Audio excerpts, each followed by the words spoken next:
صل على سيدتنا فاطمة وسيدتنا زينب وسيدنا حسن وسيدنا حسين وعلى آله وصحبه وبارك وسلم امین والصلاة والسلام علی سید الانبیاء والمرسلین اللہم صلی علی سیدنا و مولانا محمد وعلی آلہ واصحابہ وبارک وسلم وصلی علیہ۔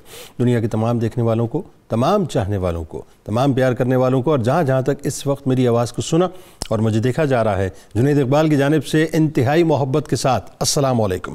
ایک بار پھر ناظرین، آپ کو پر نور صبح میں صبح نور کے ساتھ میں دل کی گہرائیوں سے خوش آمدید کہتا ہوں۔ اور آئیے بلا توقف چلیں گے حضرت ابو انیس محمد برکت علیہ رحمہ کی تالیف اسماء النبی کریم صلی اللہ علیہ وآلہ وسلم سے رسول اللہ صلی اللہ علیہ وآلہ وسلم کے اسم مبارک پڑھنے اور سننے کی سعادت حاصل کرتے ہیں۔ سیدنا افضل البشر صلی اللہ علیہ وآلہ وسلم، ہمارے سردار تمام لوگوں سے افضل، درود و سلام بھیجے اللہ آپ صلی اللہ علیہ وآلہ وسلم پر، آپ صلی اللہ علیہ وآلہ وسلم کے آل پاک پر اور صحابہ کرام رضوان اللہ تعالیٰ علیہم اجمعین پر۔ حضرت عبداللہ ابن مسعود رضی اللہ تعالیٰ عنہ کہتے ہیں کہ کسی نے حضور نبی کریم صلی اللہ علیہ وآلہ وسلم کی بارگاہ اقدس میں عرض کیا کہ یا رسول اللہ صلی اللہ علیہ وآلہ وسلم، کون لوگ افضل ہیں؟ آپ صلی اللہ علیہ وآلہ وسلم نے فرمایا کہ میرے زمانے کے لوگ یعنی میرے صحابہ، پھر ان کے بعد آنے والے لوگ، اور پھر ان کے بعد آنے والے لوگ۔ ناظرین کرام، ہمارے ساتھ آج آپ جڑے رہیں کیونکہ آپ کو ہم نے لیے چلنا انشاءاللہ سندھ کی دھرتی پہ۔ اچھا ذہن میں رکھیں کہ سندھ کو صوفیہ کرام کی سرزمین کہا جاتا ہے۔ یہاں بے شمار صوفیہ کرام پیدا ہوئے، یا یوں کہیے کہ دوسرے خطوں سے آ کر مقیم ہوئے۔ سندھ کے علماء و صوفیہ صدیوں سے علم و ادب کی آبیاری کرتے آئے ہیں۔ علم تفسیر ہو، علم حدیث ہو، علم فقہ ہو، علم رجال ہو، الغرض سندھ کے علماء اور صوفیہ اپنی تخلیقات سے دنیا میں اپنے نام کو روشن کرتے ہیں، اور اسلام پھیلانے میں سندھ کا اہم ترین کردار ہے۔ ناظرین، یہ وہ خطہ ہے جو ماضی میں علم اور عرفان کا محور و مرکز رہا، جہاں کے کتب خانے، مدرسے قد آور عالم عالم اسلام ہی میں نہیں بلکہ یورپ اور مغربی ممالک تک بھیجا کرتے تھے۔ یعنی یہ اتنی امپورٹنٹ سرزمین ہے، لہذا آج باب الاسلام سندھ کے قدیم شہر ٹھٹا کی سرزمین کا رخ کرتے ہیں، جہاں محتاط اندازے کے مطابق 1.25 لاکھ اولیاء کرام مدفون ہیں۔ آسمان اولیاء کرام کی اسی کہکشاں میں ایک عظیم المرتبت ہستی شیخ الاسلام سندھ کے علم و ادب کے حوالے سے بین الاقوامی شہرت یافتہ عظیم محدث، یگانہ روزگار فقی، مفسر، سیرت نگار اور قادر الکلام شاعر بلکہ ادیب بھی حضرت مخدوم محمد ہاشم ٹھٹوی رحمۃ اللہ علیہ کی بارگاہ میں چلیں گے۔ ناظرین کرام، آپ رحمۃ اللہ علیہ کی ہستی وہ ہستی ہے جو نسبی اعتبار سے قبیلہ بنو حارث سے ہیں، یعنی آپ ہاشمی ہیں اور مشرباً قادری ہیں۔ یہ وہ ہستی ہیں جن کے قبیلے کے کچھ افراد جہاد کی غرض سے محمد بن قاسم علیہ رحمہ کے ساتھ پہلی صدی ہجری میں سندھ میں تشریف لائے، اور انہی میں سے کچھ افراد نے اسلام کو فروغ دینے کے لیے یہیں سکونت اختیار کر لی۔ مخدوم صاحب علیہ رحمہ کا تعلق ایک علمی اور روحانی گھرانے سے تھا، اور عشق رسول، عشق اہل بیت علیہ السلام کی دولت ان کو اپنے والد بزرگوار سے ملی تھی، یعنی لیگیسی میں ملی تھی۔ اللہ تعالیٰ نے مخدوم ہاشم ٹھٹوی رحمۃ اللہ علیہ کو پیدائشی طور پر ناظرین انتہائی یوں کہیے کہ ذہین و فتین بنایا تھا، لیاقت سے نوازا تھا۔ اللہ تبارک و تعالیٰ نے آپ پر بہت کرم کیا تھا، لہٰذا آپ رحمۃ اللہ علیہ نے بھی اپنے گھرانے کی علمی اور روحانی لیگیسی کو نہ صرف اپنایا بلکہ اپنی لگن اور محنت سے باطل قوتوں کو مکمل طور پر ڈھیر کر کے رکھ دیا۔ ٹھٹا ناظرین جو کہ علم و فن کا گہوارہ اور بڑے بڑے علماء کرام اور صوفیہ کرام کا مرکز تھا، اس سرزمین پر آپ رحمۃ اللہ علیہ کی علمی اٹھان بہت ہی مضبوط انداز سے ہوئی۔ آپ رحمۃ اللہ علیہ کی ذہانت دیکھ کر بڑے بڑے علماء کرام حیران و پریشان ہو جایا کرتے تھے اور آپ کی توقیر، آپ کی عزت تکریم کیا کرتے تھے، اور آپ رحمۃ اللہ علیہ سب کی آنکھوں کے تارے تھے۔ مکہ اور مدینہ منورہ کے مشہور علماء اور محدثین سے علم حدیث، فقہ اور عقائد اور تفسیر کا علم اور سندیں باقاعدہ آپ نے حاصل کی۔ آپ رحمۃ اللہ علیہ کو علمی دنیا اور مذہبی تاریخ میں ایک خاص اہمیت اور عظمت حاصل ہے۔ آپ رحمۃ اللہ علیہ فرشتہ صفت اور رحمت کا خورشید تھے جو خلق خدا کو علم کی روشنی پہنچایا کرتے تھے۔ تقریباً نصف صدی تک ناظرین، یعنی ہاف سینچری تک ان کی خانقاہ علم و عمل کی یوں کہہ لیجئے کہ مکمل طور پر گہوارہ بنی رہی اور ارشاد و تلقین کا مرکز بنی رہی۔ ہزاروں تشنگان علم نے وہاں آ کر علم کی روشنی حاصل کی۔ آپ رحمۃ اللہ علیہ کا مقام ناظرین اگر یہ کہا جائے کہ ہندوستان کے جید عالم دین اور محدث حضرت شاہ عبدالحق محدث دہلوی رحمۃ اللہ علیہ جیسا ہے تو غلط نہ ہوگا، کیونکہ آپ رحمۃ اللہ علیہ کا دیا گیا فتویٰ کبھی بھی رد نہ ہوا تھا۔ مخدوم ہاشم ٹھٹوی رحمۃ اللہ علیہ سچے عاشق رسول صلی اللہ علیہ وآلہ وسلم تھے۔ حضور نبی کریم صلی اللہ علیہ وآلہ وسلم سے بے انتہا محبت کیا کرتے تھے، یہی وجہ تھی کہ ہر وقت زبان مبارک پر درود پاک رہتا تھا۔ حضرت مخدوم رحمۃ اللہ علیہ طریقت کا رنگ حاصل کرنے کے باوجود بھی شریعت کی پاسبانی مکمل طور پہ کیا کرتے تھے، بے انتہا منکسر المزاج تھے، علمی تفاخر سے دور رہنے والے، بلکہ یوں کہیے کہ اپنے علمی مقام کو اخفا میں رکھنے والے تھے۔ آپ رحمۃ اللہ علیہ کی سیرت میں خوف خدا کا رنگ بے انتہا غالب تھا۔ حضرت مخدوم رحمۃ اللہ علیہ مجدد وقت تھے ناظرین، دین متین کے قوانین کی ترویج، اسلام کی بنیادوں کے استحکام کی کوششوں میں بے حد مصروف رہتے تھے۔ ہر مہینے کئی ہندو آپ رحمۃ اللہ علیہ کی بہترین کوششوں کے طفیل کفر کی ضلالت سے چھٹکارا پا کر زیور اسلام سے آراستہ ہوتے تھے۔ آپ رحمۃ اللہ علیہ سندھ و ہند، عرب و عجم میں بہت مشہور تھے اور آپ رحمۃ اللہ علیہ کو قدر کی نگاہ سے دیکھا جاتا تھا۔ آپ رحمۃ اللہ علیہ کی گراں قدر تصانیف مصر کی جامعۃ الازہر میں نصاب کے طور پر باقاعدہ پڑھائی جاتی ہیں اور مخطوطات کی بڑی تعداد بھارت، سعودی عرب، ترکی، پاکستان، برطانیہ اور یورپ کے بہت سے ممالک کے کتب خانوں میں موجود ہیں۔ عوام کے علاوہ حکام وقت سے بھی آپ خط و کتابت کرتے رہتے تھے۔ نادر شاہ اور احمد شاہ عبدالی جیسے بادشاہان وقت بھی احکام اسلامی کے نفاذ کے سلسلے میں مخدوم رحمۃ اللہ علیہ کی استدعا کے موافق چلا کرتے تھے۔ آخری بات عرض کر رہا ہوں ناظرین کہ آپ نے مخدوم محمد ہاشم ٹھٹوی رحمۃ اللہ علیہ نے جو رائج بدعات تھیں اور خاص طور پر جو غیر اسلامی رسومات تھیں اس کو بند کرانے کے لیے حاکم سندھ میاں غلام شاہ کلہوڑا سے ایک حکم نامہ باقاعدہ جاری فرمایا اور اس حکم نامے کے اجرا کے بعد ٹھٹا سے بری رسومات، بدعات، جسم فروشی، سر بازار ناچ گانا، منشیات، جوا، سٹا، شراب نوشی سب کا خاتمہ ہوا۔ آئیے انہی کی بارگاہ میں چلتے ہیں کہ 70 برس کی عمر میں پردہ فرمایا، لیکن یہ عشق رسول کا فیضان تھا کہ 6 ماہ تک ان کی قبر اطہر سے مشک کی خوشبو آتی رہی۔ بلکہ ایک جملہ ادا کروں ناظرین، جانے والے ان کی بارگاہ میں آج بھی محسوس کرتے ہیں کہ مشک کی خوشبو ان کی بارگاہ سے آتی ہے۔ ہمارے ساتھ اس وقت 3 شخص موجود ہیں جو یقیناً کسی بھی تعارف کی محتاج نہیں۔ پہلی شخصیت ممتاز عالم دین ہیں، ہمارے بزرگ ہیں پروفیسر محمد سعید احمد خان صاحب تشریف فرما ہیں۔ دوسری شخصیت ممتاز عالم دین جناب پروفیسر بشارت صدیق ہزاروی صاحب تشریف فرما ہیں، اور تیسری شخصیت ممتاز عالم دین جناب مفتی خلیل احمد یوسفی صاحب تشریف فرما ہیں۔ تینوں احباب کو السلام علیکم۔ آغاز کرتے ہیں آپ سے پروفیسر صاحب، کیا خوشبودار شخصیت صاحب، آگے جا کے اس موضوع پہ بھی بات کرتے ہیں کہ عشق رسول کا کیسا فیضان ہے۔ آپ سب سے پہلے مخدوم ہاشم ٹھٹوی رحمۃ اللہ علیہ کا تعارف، اور خاص طور پہ جو آپ کے اجداد فرسٹ سینچری میں یعنی آپ کے 4 فادرز میں سے محمد بن قاسم علیہ رحمہ کے لشکر میں تشریف لائے، وہ کیا پورا منظرنامہ تھا۔ پھر آپ رحمۃ اللہ علیہ کے گھرانہ جو کہ علمی اور روحانی اعتبار سے اپنا ایک مقام پہلے ہی سے رکھتا تھا، بتائیے ذرا۔ بسم اللہ الرحمن الرحیم، اللہم صلی علی محمد وعلی آل محمد وبارک وسلم۔ 12ویں صدی ہجری اور 17ویں صدی عیسوی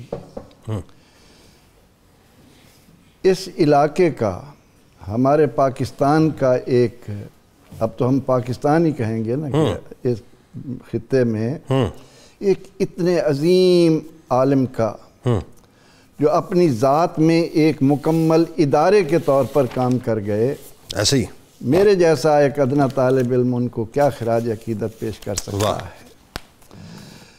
ابتدا میں اگر میں نظیری کا یہ شعر عرض کروں کہ داستان عہد گل را از نظیری می شنو، اندلیب آشفتہ تر می گوید این افسانہ را۔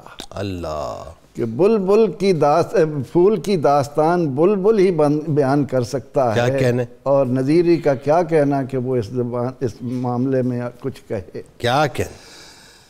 مخدوم المخادیم، سند الاقالیم، ملجأ الفقہاء والمحدثین، آپ نسباً حارسی ہیں۔ آپ کی 4 نسبتیں علماء نے بیان کی۔ اچھا، وہ کیا؟ سندھی ہونا، ٹھیک ہے، بٹھوروی ہونا، بہرام پوری ہونا، اور ٹھٹوی ہونا۔ اچھا ٹھیک ہے۔ سندھی کہ آپ سندھ میں رہے، بالکل صحیح. بہرامپور آپ کے والد ٹھٹھا میں رہنے کی بجائے اس کے قریب بہرامپور میں انہوں نے قیام کیا، وہاں آپ کی ولادت ہوئی. اوکے. اور اس کے بعد آپ نے ٹھٹھا میں قیام کیا. تو اس وجہ سے آپ کے بارے میں یہ کہا جاتا ہے کہ آپ مسلکن حنفی ہیں، مشربن قادری ہیں، مولدن سندھی ہیں، اور فرشتہ صفت انسان. آپ کا حسب نسب بیان کرتے ہوئے علماء نے کہا کہ محمد ہاشم بیٹے ہیں عبد الغفور کے. عبد الغفور کے باپ کا نام ہے عبد الرحمن، وہ بیٹے ہیں عبد اللطیف کے، وہ بیٹے ہیں عبد الرحمن کے، وہ بیٹے ہیں خیر الدین کے، اور خیر الدین کے ساتھ حارثی لگتا تھا. اچھا ٹھیک. جو آپ کے اس مقام کو ظاہر کرتا ہے کہ رسول اکرم رحمت عالم صلی اللہ علیہ وسلم کے تایا زاد، تایا یعنی آپ کے حارث بن عبد المطلب کی نسل میں آپ کا آنا. اب جب محمد بن قاسم رحمۃ اللہ علیہ اپنے لشکر کے ہمراہ باب الاسلام کے ذریعے یہاں سندھ میں داخل ہوئے تو آپ کے ساتھ لشکر میں کیسے کیسے لوگ آئے ہوں گے. ان میں سے آپ کے خاندان کے لوگ بھی یہاں پر رہ گئے تاکہ اس خطے کو اپنے قدوم میمنت لزوم سے علم و عمل کا گہوارہ بنانے کے لیے یہاں کے لوگوں کو نوازیں. سبحان اللہ. آپ نے کتنے خوبصورت انداز میں کہ ہر مہینے ہندوؤں کی ایک بڑی تعداد، یہ اثر تھا اس خاندان کے اس علمی اور روحانی مرتبے کا. اب آپ کے والد بھی حافظ قرآن، عالم دین، آپ کا خاندان پورا علم و عمل کا ایک سلسلہ ذہبیہ چلا آ رہا ہے. سبحان اللہ. تو اس میں آپ کے والد نے آپ کی تربیت اس انداز سے کی کہ آپ کو 9 سال کی عمر میں حافظ قرآن بنا دیا. سبحان اللہ. اور بلکہ 9 سال کی عمر میں آپ علوم بنیادی جو ہیں، فارسی، صرف، نحو اور یہ جو ابتدا میں پڑھائی جاتی ہیں، وہ تمام کی تمام آپ کو آپ کے والد نے ہی پڑھا دی تھی. اللہ. اور کیونکہ والد محترم، میں عموماً آپ کے پروگراموں میں یہ کہا کرتا ہوں کہ والدین پر یہ بڑا منحصر ہے. ایسا ہی ہے کہ وہ اپنے لیے عاقبت سنوار رہے ہیں یا اپنے آپ کو صرف دنیا کی چند روزہ زندگی میں. تو وہ والدین جن کو اللہ تعالیٰ نے توفیق دی ہے، وہ اپنی اولاد کو اس طرح سے اپنے لیے صدقہ جاریہ بناتے ہیں کہ آج جب مخدوم ہاشم ٹھٹوی کا نام ہماری زبان پر آتا ہے تو ہم حیران ہوتے ہیں کہ آپ نے اس انداز میں اس گھر میں تشریف لا کر اپنے آپ کو آراستہ و پیراستہ کیا اور ٹھٹھا جا کر پھر علوم کو پایا تکمیل تک پہنچایا. 9 سال کی عمر میں حضرت محمد مخدوم ہاشمی علوم میں مہارت حاصل کرتے. سبحان اللہ. کیا اس سلسلے کو مزید آگے بڑھاتے ہیں. ہم ذرا یہ بتلائیے علامہ صاحب کہ حضرت مخدوم ہاشم ٹھٹوی رحمۃ اللہ علیہ نے پھر ظاہر جستجو علم کے لیے کئی اسفار کیے. تلاش مرشد کے سلسلے میں جو ہے وہ آپ لگے رہے، اور پھر اس کے بعد مرشد پاک سے جب ملاقات ہوتی ہے تو ایک آپ کی یوں کہہ لیجیے وہی بات ہے کہ علمی مقام کا اخفا اور پھر عاجزی اور انکساری کا یہ عالم کی خاص ڈیوٹی پہ جو آپ کو مامور کیا گیا، آپ نے خاص ڈیوٹی کو نبھایا، اپنے علمی مقام کو چھپایا، اور پھر ایک سرٹن ٹائم کے بعد آپ کو جو خرقہ خلافت عطا ہوا، وہ کیا تھا بتائیے ذرا. بسم اللہ الرحمن الرحیم والصلاة والسلام علی سید الانبیاء والمرسلین. جنید بھائی، اسلامی تہذیب اور ثقافت کی جو تاریخ ہے اس میں ٹھٹھا شہر کو وہی مقام حاصل ہے جو بغداد اور کرتبہ کو حاصل ہے. اور مشہور مستشرق ہلمٹن نے 1011 ہجری کے اندر ٹھٹھا کے اندر وہ آئے. انہوں نے لکھا ہے کہ میں نے یہاں 400 مدارس دیکھے اور ہزاروں طلباء جو دن رات یہاں پر دین کی تعلیم حاصل کرتے تھے ان کو دیکھا. اور اس وقت کا جو ایک علمی شناخت تھی اس کے اندر جو نمایاں نام تھا وہ حضرت شیخ الاسلام مخدوم محمد ہاشم ٹھٹوی رحمۃ اللہ علیہ. اللہ اکبر. آپ نے اصول تعلیم کے لیے تو بہت سے اسفار کیے، لیکن خاص طور پر آپ کے جس سفر کا ذکر ہے وہ حرمین طیبین کا سفر ہے جو 1135 ہجری کے اندر آپ نے کیا. زیارت حرمین طیبین کے بعد آپ نے مکہ المکرمہ اور مدینہ طیبہ کے جو اس وقت کے مشہور علماء تھے، محدثین تھے، مفسرین تھے، ان کے سامنے آپ حاضر ہوئے اور زانوِ تلمذ آپ نے طے کیے. ان سے حدیث کے اندر، فقہ کے اندر، تفسیر کے اندر، تصوف کے اندر آپ نے علوم حاصل کیے اور ان سے سند حاصل کرنے کے بعد پھر ان علوم و فنون کی تکمیل کے بعد جو اگلا مرحلہ تھا وہ آپ کے وہ روحانی سفر کا آغاز ہوتا ہے، وہ تلاش مرشد کے سلسلے میں تھا۔ اس سلسلے میں سب سے پہلے آپ اس وقت کے جو ولی کامل تھے، آفتاب مکلی جن کو کہا جاتا تھا، حضرت شیخ ابو القاسم نور الحق درس نقشبندی رحمۃ اللہ علیہ، ان کی خدمت میں حاضر ہوئے اور ان سے عرض کیا کہ آپ مجھے اپنے سلسلہ ارادت میں داخل کر لیں، آپ بیعت لے لیں۔ تو آپ نے فرمایا کہ مجھے تو میرے مریدین کی تصویریں دکھائی گئی ہیں اور ان تصویروں کے اندر اور ان صورتوں کے اندر آپ کی صورت موجود نہیں ہے، لہٰذا میں آپ کو رہنمائی کر دیتا ہوں۔ تو آپ نے درخواست کی کہ آپ مجھے ایسی رہنمائی فرمائیں، ایسی ذات اور شخصیت کے بارے میں جس کے ساتھ میں اپنا اصلاحی تعلق قائم کر سکوں۔ تو انہوں نے آپ کی رہنمائی کی، سلسلہ قادریہ کے ایک عظیم شیخ ہیں سید سعد اللہ قادری رحمۃ اللہ علیہ، کہ آپ ان کے پاس چلے جائیں، ان کی بیعت کریں، ان کی خدمت میں حاضر رہیں اور ان کے حلقہ ارادت میں داخل۔ سبحان اللہ۔ اب جب آپ حضرت سید سعد اللہ قادری رحمۃ اللہ علیہ کی خدمت میں حاضر ہوئے تو یہاں 1 سال انہوں نے آپ کی ڈیوٹی لگائی کہ آپ گھوڑوں کے استبل کی صفائی کی ڈیوٹی سر انجام دیں۔ آپ نے یہاں نہیں بتایا کہ میں شیخ الاسلام ہوں، یہ بھی نہیں بتایا کہ میں فقیہ ہوں، یہ بھی نہیں کہا کہ میں مفسر ہوں، یہ بھی نہیں کہا کہ میں محدث ہوں۔ اپنی ذات کی نفی کر کے یہ پیغام دیا کہ اگر کوئی روحانی مقام چاہتے ہو تو اپنی ذات کو چھاپنے کی بجائے چھپانے کا اہتمام کرو، کیا اچھی بات ہے اس روحانی منزل تک پہنچ سکتے ہو۔ کیا اچھا، اپنی ذات کو چھاپنے کی بجائے چھپانے کا کام۔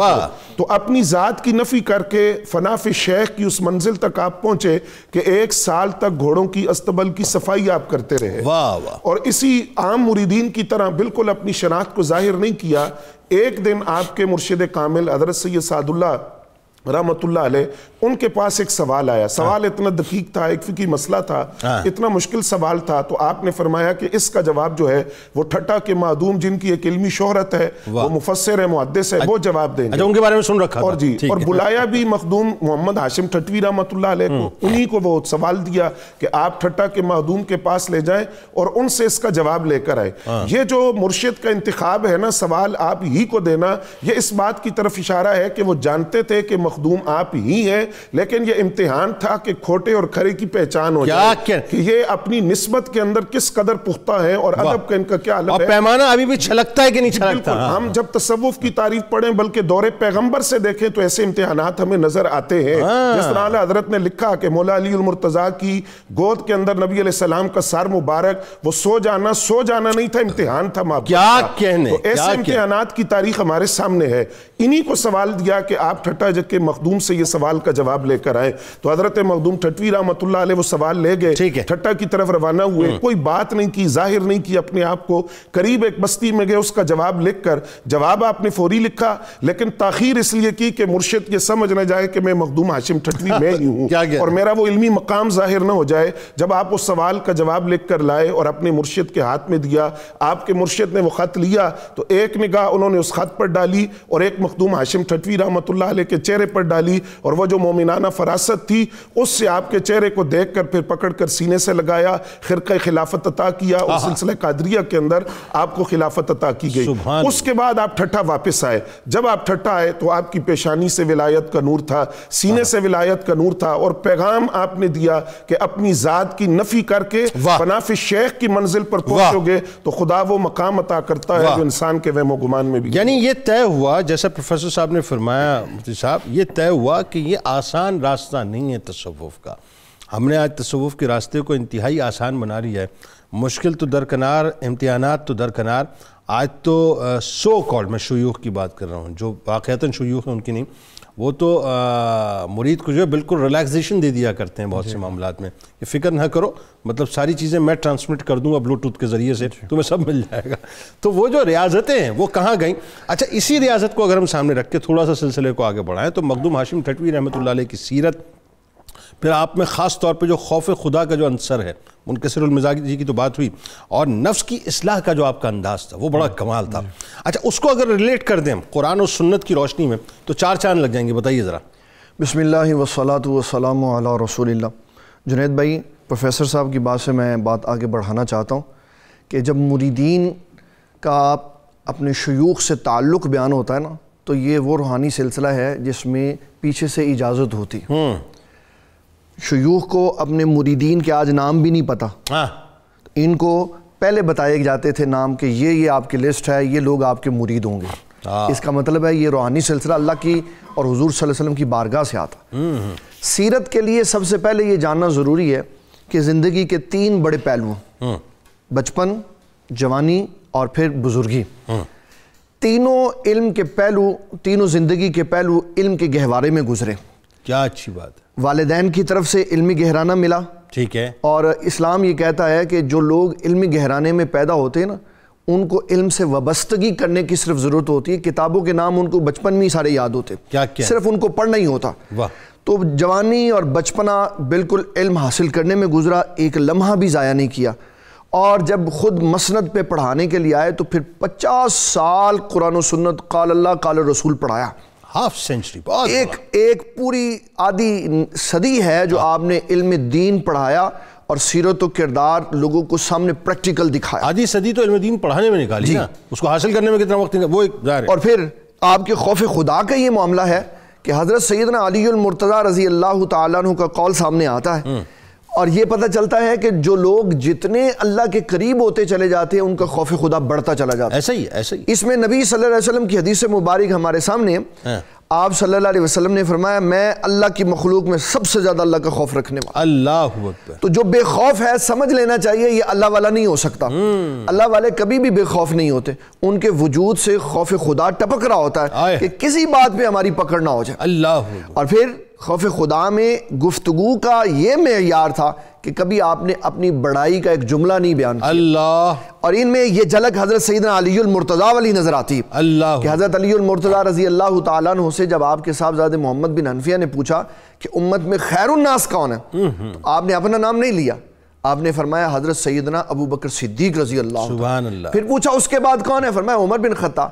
تو کہنے لگے آپ کون ہیں، تو یہ نہیں کہا کہ میں مدینۃ العلم کا دروازہ ہوں، اللہ، بلکہ فرمایا میں مسلمانوں کے بندوں میں سے ایک عام سا بندہ ہوں. اللہ. کیا انکساری، خوف خدا کی کیا انکساری. اللہ. اللہ اکبر. اور پھر جو آپ نے بھائی کیوں نہ ہو ہاشمی ہے نا، بات یہ ہے کیوں نہ ہو ہاشمی ہے، وہ ہاشمی ہے، وہ جد کا اثر ہے، خون اثر رکھتا. اور پھر جو آپ نے عاجزی اور انکساری کے بعد نفس کی اصلاح کے لیے جملے ارشاد فرمائے، وہ بڑے باکمال ہے. آپ نے اپنے نفس کو خطاب کرتے ہوئے ارشاد فرمایا اگر تو اللہ تعالیٰ کی عبادت نہیں نہ کر سکتا تو اس کا رزق نہ کھا. اور اس کے لیے حضرت سیدنا لقمان علیہ السلام کی اپنے بیٹے کو نصیحت یاد آتی ہے. آپ نے فرمایا یا بنی لا تشرک باللہ، اللہ کے ساتھ کسی کو شریک نہیں ٹھہرانا. اس نے پیدا کیا، اس نے سب کچھ بنایا، تو عبادت کا حقدار بھی وہی ہے. یعنی نمک حلالی کا جسے کہتے ہیں کہ بھرپور تصور وہ نظر آتا. بالکل ایسے. دوسرے نمبر پر فرمایا کہ اگر تو گناہ سے نہیں رکتا اے نفس، اگر تو گناہ سے نہیں رکتا تو اللہ کی سلطنت سے باہر نکل جا. تو غور کریں جنید بھائی، پھر انسان کدھر جائے گا؟ جہاں جائے گا وہاں اللہ کی سلطنت. کوئی شے اللہ کی سلطنت سے باہر ہے ہی نہیں. پھر تیسرے نمبر پر فرمایا جو اللہ تبارک و تعالیٰ تجھے رزق دیتا ہے اگر تو اس پہ قناعت نہیں کرتا پھر رازق کوئی اور تلاش کر. یہ آج کے دور کا سب سے بڑا مسئلہ ہے کہ ہم اللہ کے دیے ہوئے رزق میں راضی نہیں ہیں. ہم زیادہ کی تلاش میں اس سکون کو بھی کھو دیتے ہیں جو اللہ ہمیں عطا. ہم تو ناشکرے ہو گئے نا، بہت زیادہ ناشکرے ہو گئے. اور پھر چوتھے نمبر کہا کہ اگر تو گناہ کا ارادہ رکھتا ہے تو ایسی جگہ چلا جا جہاں تجھے کوئی نہ دیکھا. یہ بھی حضرت لقمان علیہ السلام کی بات ہے جو آپ اپنے بیٹے کو کی. یا بنی انہا ان تک مثقال حبۃ من خردل فتکن فی صخرۃ او فی السماوات او فی الارض یأتی بہ اللہ. فرمایا بیٹے اگر رائی کے دانے کے برابر بھی گناہ کیا، پھر آسمان کی بلندیوں میں کیا، زمین کی تہ میں چھپ کے کیا، یا پہاڑ کی چوٹی پہ چڑھ کے کیا نا، تو یاد رکھنا اللہ قیامت والے دن تیرے سامنے لے. وہ تو شارک سے زیادہ قریب ہے نا. شارک سے کہاں چھپو گے اس سے؟ چھپ ہی نہیں سکتا. اس وقت ہم گفتگو کر رہے ہیں، وہ شاہد ہے، دیکھ بھی رہا ہے، سن بھی رہا ہے. بات یہ ہے. ہاں جی. اور پھر جب آپ نے نفس کی اصلاح میں اتنی کوشش کی، اتنا سمجھایا، تو جو ان کی تربیت میں بیٹھنے والا ہے اس کا نفس اتنا پاکیزہ ہو جاتا تھا کہ انسان کی عقلیں دنگ رہی.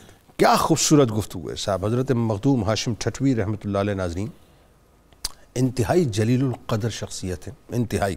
اور علمی مقام مرتبہ تو کیا ہی کہیے صاحب کہ یعنی آپ سوچئے کہ 34 صدی ہجری سے لے کے 11ویں صدی ہجری تک جو ہے جتنی بھی کتب ہیں ان کے جو اصل نسخے تھے بنیادی طور پہ وہ آپ کے پاس موجود تھے. اور آپ کی لائبریری کہا جاتا ہے کہ دنیا کی بڑی لائبریریز میں جو ہے اس کا شمار ہوتا ہے.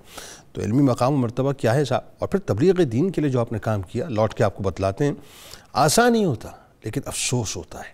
افسوس یوں ہوتا ہے کہ آج ٹھٹا کی جو صورتحال ہے، گفتگو کروں گا وقفے پہ چلتے ہیں، سرکار کی بارگاہ میں درود پاک کا نذرانہ پیش کرتے ہیں سرکار کی آل کی بارگاہ میں، اور لوٹ کے انشاءاللہ گفتگو کو یہیں سے جوڑتے ہیں کہ ٹھٹا کی سرزمین کو آپ نے چنا تو کیسے پھر وہاں پہ دین کا کام کیا. درود زینب و سیدنا حسن و سیدنا زینب و سیدنا حسن و سیدنا حسین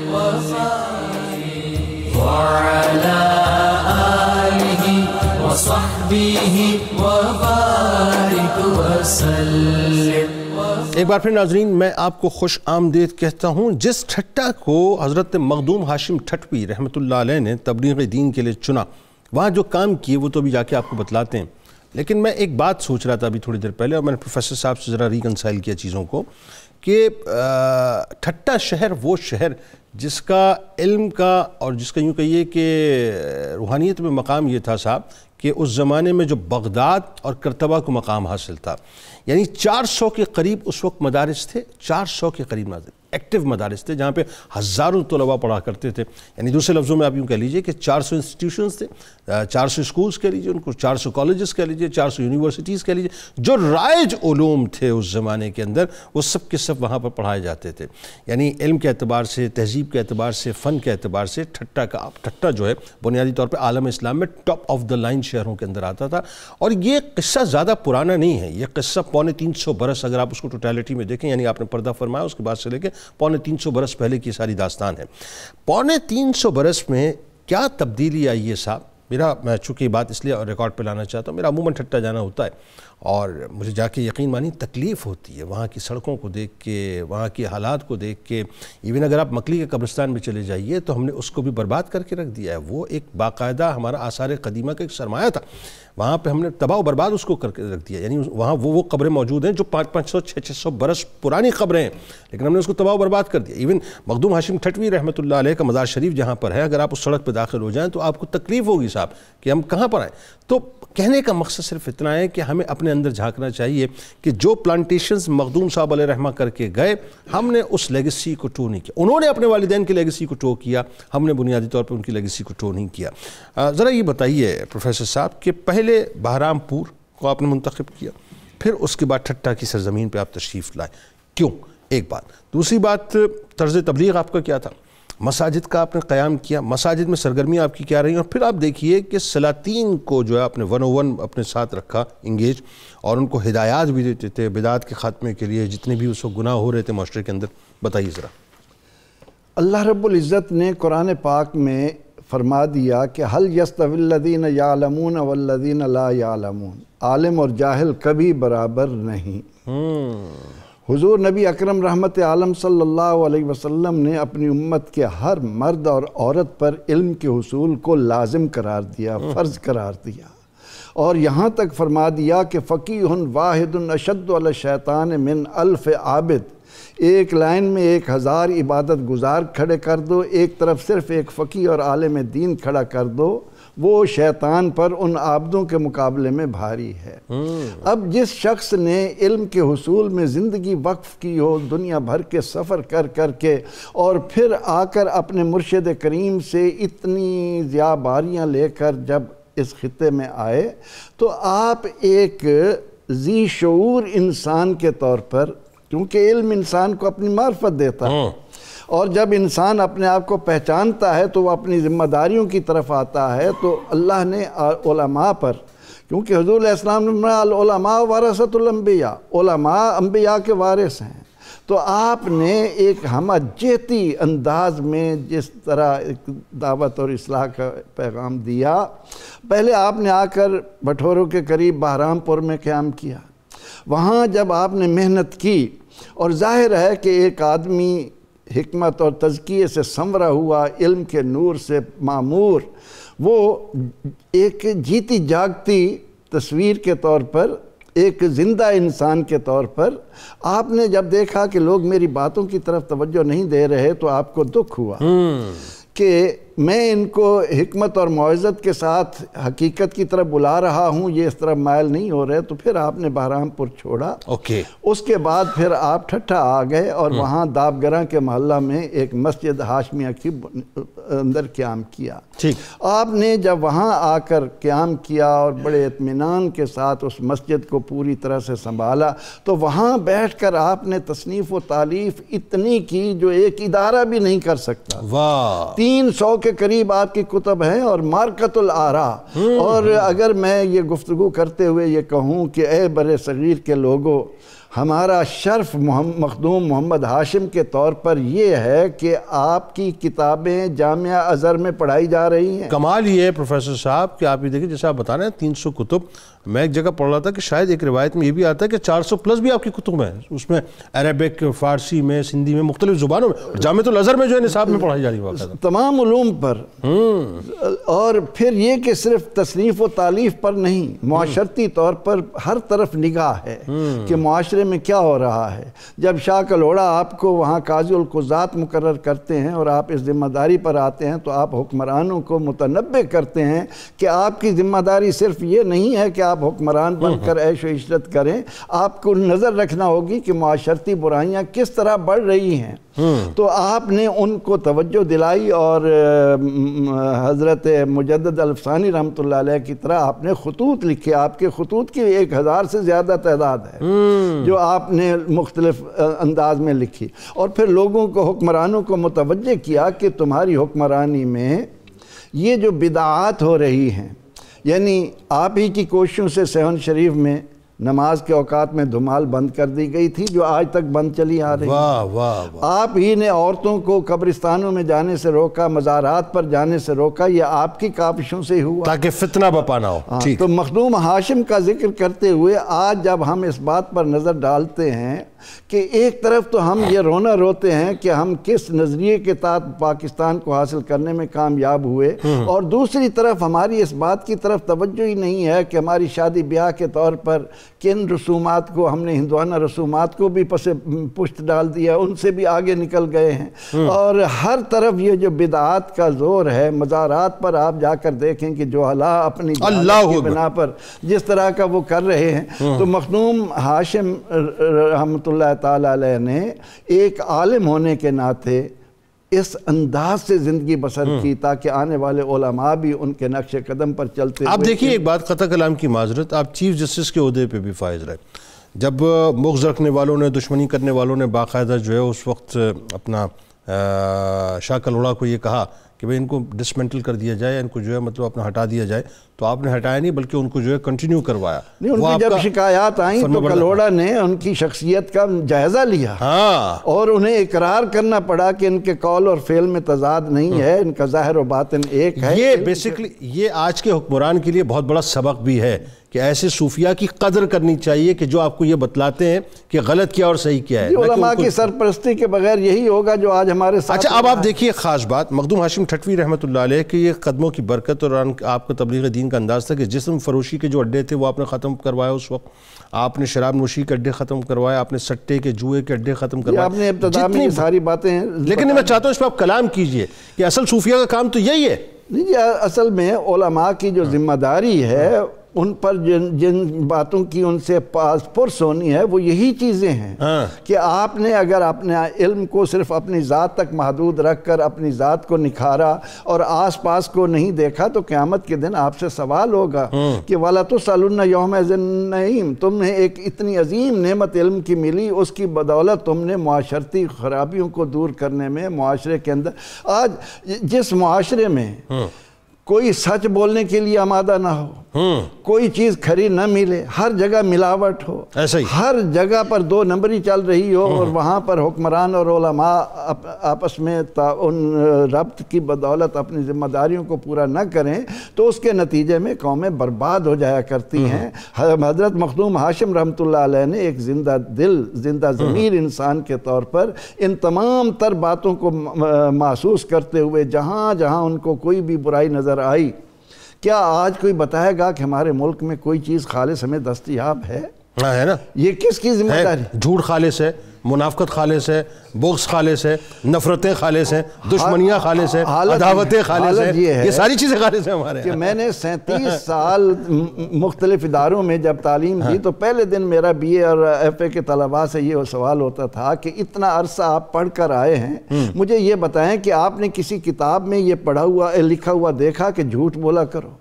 جواب دیتے نہیں۔ میں نے پھر ان سے سوال کرنا کہ آج تک آپ کو کسی استاد نے یہاں تک پہنچتے ہوئے یہ سبق دیا ہو کہ جھوٹ بولا کرو؟ جواب ملتا نہیں۔ اس کے بعد جب میرا یہ سوال ہوتا کہ پیارے بچوں آپ میں جو جھوٹ نہیں بولتا وہ کھڑا ہو جائے، تو ایک بھی کھڑا ہونے کے لیے تیار نہیں ہوتا۔ پروفیسر صاحب جو بات آپ کر رہے ہیں مخدوم ہاشم ٹھٹوی رحمۃ اللہ علیہ کی تعلیمات کی روشنی میں، لیکن اگر میں بات کروں نا فی زمانہ تو مجھے کہنے دیجئے اور ادب کے ساتھ مجھے اجازت دیجئے کہ اب پاکستان کی صورتحال یہ ہو گئی ہے کہ ہمارے یہاں امریکن اسکول کے اندر ہزاروں لاکھوں روپے جو ہے فیس لے لی جاتی ہے، اور اگر وہاں پہ بچے ایڈکشن کرنے لگیں تو وہاں پر جو اثر و رسوخ رکھنے والی فیملیز ہیں وہ ان کی بچیاں باقاعدہ سر عام جو ہیں اس بچی کی درگت بناتی ہیں، ان کو مارتی پیٹتی ہیں، اور کمال یہ کہ قانون کچھ نہیں کہتا، خاموش ہو جاتا ہے۔ ایک بات کراچی کے اندر کل ہوا ہے، ایک بچی نے اردو بول دی تو وہاں پر ٹیچر نے جو ہے اس کے منہ پر کالک مل دی۔ آپ سوچئے صرف اس بات کے اوپر، تو جہاں مینٹیلٹی ہماری یہ ہو جائے صاحب، غلامانہ سوچ ہو جائے، وہاں پر ہم کہاں پہ آ کے کھڑے ہوں گے؟ مجھے ایک بات بتائیے طرز تبلیغ کے بارے میں، ذرا مخدوم صاحب کی طرز تبلیغ بتائیے کیسی تھی؟ ادعو الی سبیل ربک بالحکمت والموعظہ، آپ پیار، حکمت اور دانائی کے ساتھ لوگوں کے ذہن کے مطابق، کیونکہ جب علم حاصل کرتے ہیں تو ہمیں یہ تعلیم دی جاتی ہے کہ کلم الناس علی قدر عقولہم، لوگوں کی عقل کے مطابق ان سے بات کرو، جس طرح کے لوگ سامنے ہیں اسی انداز میں آپ اس کو مد نظر رکھ کر مخدوم صاحب ان کی تربیت کرتے، ان کو تعلیم دیتے تاکہ وہ بات زبان سے نکلے اور ان کے دلوں میں اترے۔ اچھا یہ اس وقت ہی ممکن ہے پروفیسر صاحب دلوں میں اترنا کہ جب آپ کے دل کے اندر، آپ کے وجود کے اندر، آپ کی روح کے اندر عشق رسول اور عشق اہل بیت علیہ السلام اترا ہوا ہو تو آپ کی بات اترتی ہے کسی کے وجود کے اندر، دل کے اندر۔ تو ذرا بتائیے مخدوم صاحب جو ہے تو سراپا عشق رسول تھے، مجسمہ عشق رسول تھے، مجسمہ اہل بیت تھے، عشق اہل بیت میں جو ہے مطلب مکمل طور پہ غوطہ زن تھے اس سمندر کے اندر۔ پھر آپ کا زہد و تقویٰ، آپ کی عبادات، ذرا اس کے بارے میں بتائیے۔ جنید بھائی یہ بات ازہر من الشمس ہے کہ جب تک مبلغ اور مصلح خود تقویٰ، پرہیزگاری اور ورع کا ماڈل نہ ہو، لوگ اس کی بات کا اثر قبول نہیں کرتے۔ درست۔ آپ نے جو دین حق کی تقویت کے لیے اتنا بڑا کام کیا ہے اور اس کی ایک پوری تاریخ ہے، اس کی بنیادی وجہ یہ ہے کہ آپ کی اپنی ذات جو تھی وہ تقویٰ اور پرہیزگاری کا ایک پیکر تھی۔ سبحان اللہ۔ اور پھر یہ بات بھی ہم جانتے ہیں کہ فقط علم ہو تو خشکی ہوتی ہے، جب تک علم کے ساتھ عشق کی تری نہ ہو۔ تو آپ کی ذات کے اندر علم بھی تھا اور عشق بھی تھا۔ جہاں تک بات ہے آپ کی عبادات کے والے سے، تو عبادات کے اندر نماز کے تو آپ خود پابند تھے، لیکن لوگوں کو اس قدر ترغیب دلائی آپ نے کہ لوگ اس دور کے اندر اکیلے گھر کے اندر نماز پڑھنا عیب سمجھتے تھے جب تک کہ مسجد میں جا کر نہ پڑھے، جماعت کے ساتھ نماز کی ادائیگی کرتے تھے۔ کیا اچھی بات ہے، نماز تو تھی لیکن باجماعت نماز کی بھی پابندی آپ نے کروائی۔ اور آج ہمارے یہاں معاذ اللہ ثم معاذ اللہ، ہم مسجد میں جانے کو جو ہے معاذ اللہ تکلیف محسوس کرتے ہیں، گھر میں پڑھنے کے لیے تیار نہیں۔ اور پھر آپ دیکھیے کہ تقویٰ کے والے سے دیکھیے، ایک ہوتا ہے فتویٰ اور ایک ہے تقویٰ۔ فتویٰ سے آگے تقویٰ ہے۔ فتویٰ یہ ہے کہ وضو اور غسل کے لیے شرعی طور پر پانی کی ایک مقدار بیان کی گئی ہے کہ پانی کی اتنی مقدار ہونی چاہیے وضو اور غسل کے لیے، اس میں معمولی سی کمی بیشی ہو جائے جائز ہے، بخل بھی نہ اور اسراف بھی نہ ہو۔ لیکن آپ نے اعلان کیا کہ تقویٰ یہ ہے کہ پانی کی وہی مقدار ہم استعمال کریں گے جو شریعت نے بیان کی ہے، اسی مقدار سے ہم وضو کریں گے، اسی مقدار کے ساتھ غسل کریں گے تاکہ شریعت کے حکم پر عمل ہو۔ حالانکہ یہ کوئی فرض واجب نہیں تھا۔ جب لوگوں کو مشکل دیکھی کہ لوگوں کے لیے پانی کی وہ مقدار کے والے سے مشکل ہے، پانی ماپنے کے والے سے یا اس کے وزن کے والے سے، تو آپ نے ایک برتن بنوایا، اس برتن کو اسی مقدار کے مطابق بنوا کر وہ لوگوں میں تقسیم کیا، جس کو ہاشمی کوزہ کہا جاتا تھا، کہ اس کے اندر جو پانی ہے وہ شرعی مقدار ہے جو وضو اور غسل کی شریعت نے بیان کی ہے۔ یہ فتویٰ سے آگے تقویٰ کی منزل ہے۔ آج وہ اگر مخدوم صاحب ہوتے تو لوگ معاذ اللہ مطلب اس کوزے کو لے کے سوشل میڈیا پہ جو ہے تماشا بنا رہے ہوتے۔ یعنی دیکھیں اصل ہماری وہی ہے جو مخدوم صاحب نے بتایا، اصل وہی ہے، ہم اس سے ڈیویٹ کر گئے۔ جی اسی لیے جنید بھائی کہتے ہیں نا کہ ہماری ترقی آگے جانے میں نہیں پیچھے لوٹنے میں ہے۔ تاریخ اسلام سے دوبارہ وابستہ ہونے کے اندر اندر ہماری ترقی ہے۔ تیسری بات ہے عشق رسول، آپ کی جو ورفتگی ہے نبی علیہ السلام کی ذات کے ساتھ، عشق ہے، محبت ہے، وہ آپ کو ورثے میں ملا۔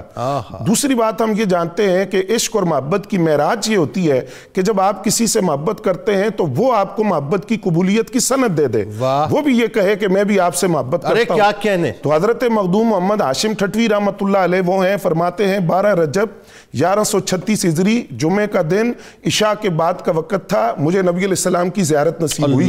تو فرماتے ہیں کہ میں اسی وقت اٹھا، آقا کریم صلی اللہ علیہ وآلہ وسلم کی بارگاہ میں حاضر ہوا، مواجہ شریف کے سامنے کھڑا ہوا اور میں نے عرض کیا السلام علیکہ یا رسول اللہ صلی اللہ علیہ وآلہ وسلم۔ تو فرماتے ہیں مخدوم صاحب کہ مجھے رسول اللہ کی قبر انور سے جواب آیا وعلیکم السلام یا محمد ہاشم ٹھٹوی رحمۃ اللہ علیہ۔ اب وہ فرماتے ہیں کہ وہ جواب جو قبر سے آیا تو یہ عشق اور محبت کی قبولیت کی سند تھی جو انہیں دی گئی۔ پھر آپ ان کی کتابوں کے نام دیکھیں، میں صرف ایک کتاب کا نام عرض کرتا ہوں جو آپ نے اہل بیت اطہار کی شان پہ لکھی، فضائل و مناقب میں، وسیلۃ الغریب الی جناب الحبیب۔ اکثر ان کی کتابوں کے نام پڑھیں تو اس نام سے عشق اور وارفتگی کی کیفیت نظر آتی ہے۔ جی بالکل، اور جب ٹائٹل یہ ہے تو اندر اس کے مواد آپ دیکھیں کیا ہوگا۔ پھر آپ جب وہ آپ کا عشق لفظ کا روپ دھارتا ہے تو پھر آپ کیا کہتے ہیں؟ فرماتے ہیں ایا نسیم صبا ان زرت رودتہ سلم علی المصطفیٰ صاحب النعمی، اے صبا اگر تو بارگاہ رسول سے گزرے تو میرا سلام نبی علیہ السلام کی بارگاہ میں ضرور عرض کر دینا۔ وہ مولانا جامی کی محبت کا جو رنگ ہے نا یہاں نظر آ رہا ہے، نسیمہ جانب بتا گزر کن زی عالم محمد را خبر کن۔ پھر فرماتے ہیں وقف عند مدجہ فی مواجہۃ وبلغ صلواتی وتسلیمی علی روح اکرم، اے صبا جب تو وہاں سے گزرے تو وہاں رک جانا، مواجہ شریف کے سامنے ٹھہر جانا اور میرا سلام اور میرا درود نبی علیہ السلام کی وہ جو روح اکرم ہے اس پر میرا سلام پیش کرنا ہے۔ اور کہنا کیا ہے؟ وَقُلْ یا رسول اللہ عبد مقصر غریق فی بحار السیئات ومظلم، اور عرض کرنا یا رسول اللہ آپ کا ایک عاجز بندہ، آپ کا ایک حقیر پر تقصیر بندہ، وہ جو گناہوں کے سمندر کے اندر غرق ہے اور تاریکی کے اندر ڈوبا ہوا ہے، وہ آپ کو سلام عرض کر رہا ہے۔ پھر عرض کرنا روحی فدا کا وانت حیات روحی، یا رسول اللہ صلی اللہ علیہ وسلم میری روح آپ پر فدا ہو، میری زندگی کی روح تو آپ ہیں، وقرۃ عینی والشفاء من سقمی، اور عرض کرنا یا رسول اللہ صلی اللہ علیہ وسلم میری آنکھوں کی ٹھنڈک تو آپ ہیں اور میرے درد کی دوا تو حضور آپ کی ذات ہے۔ ایک ایک لفظ سے محبت رسول، اور جب یہ عشق اپنی معراج کو پہنچتا ہے تو پھر فرماتے ہیں اغثنی یا رسول اللہ حانت ندامتی، اغثنی یا حبیب اللہ قامت قیامتی، یا رسول اللہ میری فریاد کو پہنچیے، میری مدد فرمائیے، میں شرمسار ہوں، یا رسول اللہ میری مدد فرمائیے، میری قیامت قائم ہوگی۔ یہاں پھر وہی مولانا جامی کا بالکل وہ عشق کا رنگ نظر آتا ہے، مولانا جامی کی محبت کا وہی رنگ پھر نظر آ رہا ہے۔ مولانا جامی نے بھی اسی الفاظ میں کہا ذکردہ خیش حیرانم سیاہ شد روز اسیانم پشیمانم پشیمانم پشیما یا رسول اللہ، اور انہی لفظ کو آپ کہتے ہیں اغثنی یا رسول اللہ حانت ندامتی، اغثنی یا حبیب اللہ قامت قیامتی۔ اور یہ جو لفظ ہے ایک ایک لفظ سے آپ کا عشق رسول اور محبت رسول ڈھلکتا ہے، اور کیا قبولیت ہے، کیا قبولیت ہے کہ ایک سائل آپ کو سوال دیتا ہے کہ اس کا جواب لکھ دے، جواب آپ نے لکھ دیا، وہ آپ کے استاد ضیاء الدین ٹھٹوی رحمۃ اللہ علیہ کے پاس لے گیا۔ اب فقہا کی مختلف آراء ہوتی ہیں، آپ نے فرمایا کہ میری رائے اس سے مختلف ہے، تو آپ کے استاد ضیاء الدین ٹھٹوی رحمۃ اللہ علیہ فرماتے ہیں مجھے خواب میں آ کر نبی علیہ السلام نے فرمایا کہ جو ہاشم ٹھٹوی نے لکھا ہے وہ بالکل درست ہے، آپ اس پر دستخط کر کے تصدیق کر دیں، میں اس کی تصدیق کر رہا ہوں کہ وہ درست ہے۔ آپ فرماتے ہیں ضیاء الدین ٹھٹوی رحمۃ اللہ علیہ جو آپ کے اساتذہ میں شامل ہے، فرماتے ہیں اس کے بعد جب بھی کوئی سوال میرے پاس آتا تو میں اس کو کہتا کہ مخدوم ہاشم کے پاس چلے جاؤ، ان کے علم کی ثقافت کے اوپر نبی علیہ السلام کی مہر لگی ہے اور انہیں بارگاہ رسول کے اندر اس قدر مقبولیت حاصل ہے۔ یعنی عشق رسول صلی اللہ علیہ وآلہ وسلم ہی کا تو یہ سارا فیضان ہے۔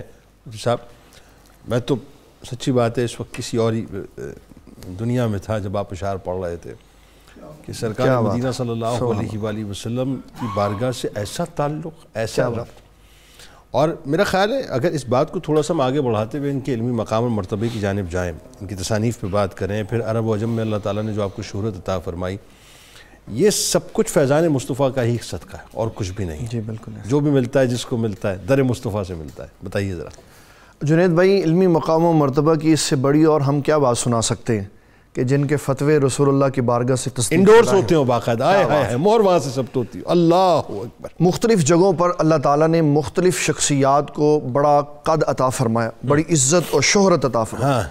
ہندوستان میں دہلی میں شیخ عبدالحق محدث دہلوی کا نام سند سمجھا جاتا ہے. ایسا ہی ہے کہ جو حضرت نے فرما دیا، جو حدیث بیان کر دی، اس کے لیے کسی سند کی ضرورت اب نہیں رہ گئی، حق ہے ان کا فرمایا ہوا. اسی طرح سندھ میں محمد ہاشم ٹھٹوی رحمۃ اللہ تعالیٰ علیہ کو یہ عزت و وقار حاصل تھا کہ جو آپ کہہ دیتے تھے اس کے بعد اس کے اوپر کوئی آرگومنٹس نہیں باقی رہ جاتے. اللہ بس جو حضرت نے کہہ دیا وہ آخر ہے.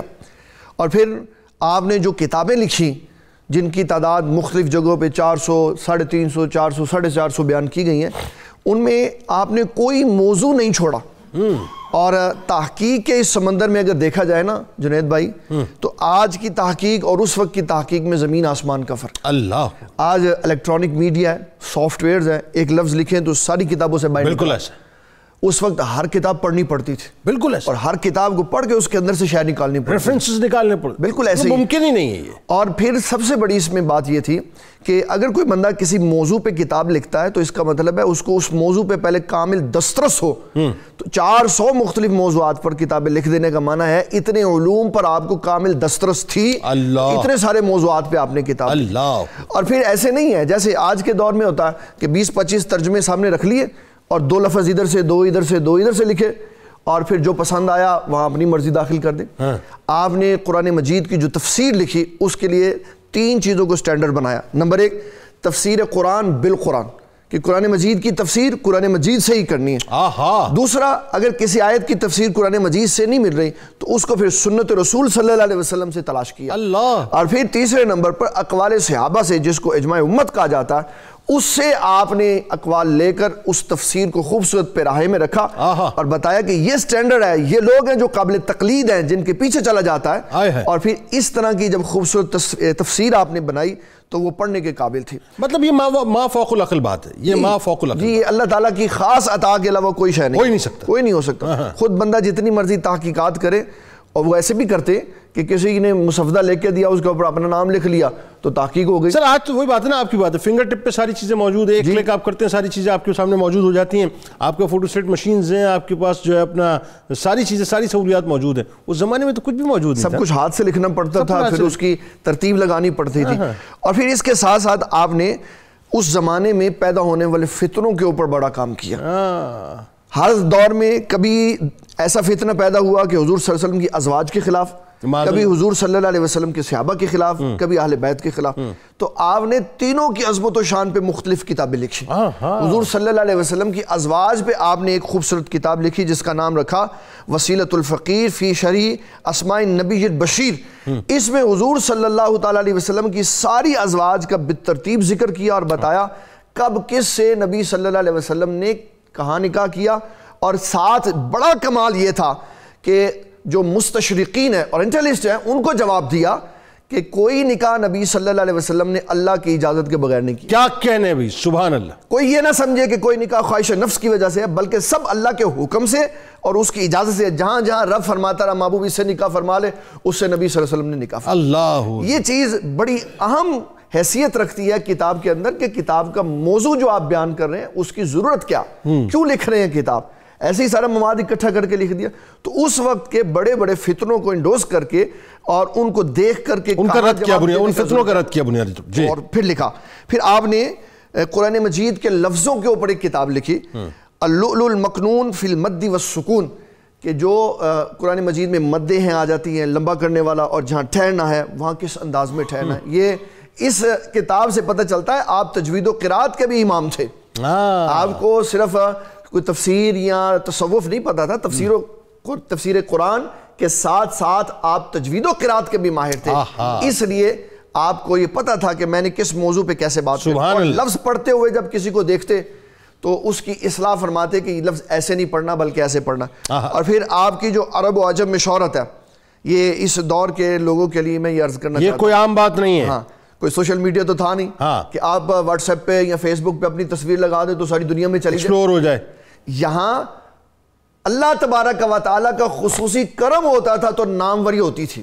کیا اور اس کے لیے اسلام نے جو اصول اور ضابطہ رکھا ہے فَاذْكُرُونِي أَذْكُرْكُمْ، کہ تم میرا ذکر کرو تو میں تمہارا ذکر کروں. سر آپ یہ دیکھیں نا آپ کے مخطوطات مطلب جو ہے دنیا بھر کے اندر آپ کے مخطوطات موجود ہیں، اور وہی بات آپ والی کہ عرب و عجم میں بیک وقت جو ہے اتنی مشہوری یہ کوئی عام بات نہ تھی. اور جنید بھائی اگر ان کے مخطوطے کی تصویر دیکھیں نا، جس طرح ہمارے پروگرام میں جب کسی کی بات ہوتی ہے تو مخطوطوں کی تصویر لگا دیجئے، ان کے اگر مخطوطے کی تصویر دیکھیں تو ان کی ہینڈ رائٹنگ سے یہ پتہ چلتا ہے یہ بہت بڑے خطاط بھی تھے. بڑے بڑے لوگوں کو بڑی بڑی کتابیں یاد ہوتی ہیں، لفظ ٹیڑے میڑے لکھتے ہیں، سیدھا لکھنا ہی نہیں آتا. بڑے خطاط بھی تھے. اس کا مطلب ہے ماں باپ نے شروع سے پورے پروٹوکول کے ساتھ تربیت کی ہوئی ہے. جو دنیا میں اللہ تعالیٰ نے ان کا نام اتنا روشن کیا اور ہر شے کو انہوں نے ملحوظ خاطر رکھا اور اپنی کارکردگی کو عرب اور عجم دونوں میں منوایا. اس کے لیے نقطہ انجماد رسول اللہ صلی اللہ علیہ وسلم کی محبت ہے. واہ کیا خوبصورت گفتگو صاحب. بس دعا ہے اللہ تبارک و تعالی حضرت مخدوم ہاشم ٹھٹوی رحمۃ اللہ علیہ کا صدقہ ذکر کرنے والوں اور ذکر سننے والوں کو کل بروز محشر عطا فرمائے. کتاب و شفا کی جانب آپ کو لیے چلتے ہیں. حصول ملازمت کا عمل آپ کو بتلاتے ہیں کہ نماز عشاء کے بعد 2 رکعت نفل ادا کریں، 11 بار درود ابراہیمی اور اس کے بعد 41 بار سورہ فاتحہ پڑھیں اور دعا مانگیں. اس طرح یہ عمل 7 دن تک جاری رکھیں، انشاءاللہ اللہ کرم کرے گا. حضرت شیخ سعدی رحمۃ اللہ علیہ کا قول مبارک ہے کہ مصیبت میں حوصلہ نہیں ہارنا چاہیے، ہمت سے اس کا مقابلہ کرنا چاہیے. ہمت طاقت سے زیادہ کام کرتی ہے اور آج کل تو ویسے بھی بہت زیادہ ضرورت ہے ہمت کی ان حالات میں، تو ہمت سے کام لیں. اللہ تعالیٰ بہت کریم ہے، کرم کرے گا انشاءاللہ. لیکن ہاں استغفار کو اپنی زندگی کے اندر شامل کر لیجیے. حیث المجموعی اور من حیث القوم میرا خیال ہے اس وقت ضرورت ہے کہ ہمیں اللہ سے جو ہے اپنے گناہوں کی رو کے معافی مانگنی چاہیے، گڑ گڑانا چاہیے. پتہ نہیں رب ہم سے کیوں ناراض ہے، اور یقیناً ہم جانتے ہیں کہ ہم سے کیوں ناراض ہے، لیکن ہم جاننے کے باوجود بھی جاننا نہیں چاہتے کہ ہم سے کیوں ناراض ہے. تو جو جان لیا ہے اس کو جان کر اس راستے پہ چل پڑیں جس سے رب راضی ہو جائے. رب راضی ہوگا نا تو ہو سکتا ہے رحمتوں کی بارش، اور یقیناً رحمتوں کی بارش پاکستان پہ ہو جائے گی. ورنہ بس اللہ تعالیٰ سے دعا کیجئے کہ اللہ تعالیٰ اپنا کرم کرے. بہت خوف آتا ہے صاحب حالات کو دیکھ کے. شیخ الاسلام مخدوم محمد ہاشم ٹھٹوی رحمۃ اللہ علیہ کے حوالے سے روزنامہ 92 نیوز میں آج مضمون ضرور پڑھیے گا. ٹویٹر پہ ہمیں فالو کر لیجئے، فیس بک پیج کو لائک کر لیجئے، یوٹیوب چینل کو سبسکرائب کر کے بیل آئیکن کو ضرور کلک کر لیجئے گا. آپ وہاں موجود ہیں، ہم یہاں موجود ہیں، مل کے نعرہ لگائیں گے. لیکن اس سے پہلے اپنی روح سے تجدید عہد وفا کریں گے. لا یؤمن احدکم حتی اکون احب الیہ من والدہ وولدہ والناس اجمعین. اللہ تعالیٰ آپ کا، ہمارا، ہم سب کا، پاکستان کا بہت دعا کیجئے صاحب. پاکستان کا امت مسلمہ کہاں بھی ہونا. آمین. پاکستان کا مطلب کیا؟ لا الہ الا اللہ محمد رسول اللہ صلی اللہ علیہ وسلم.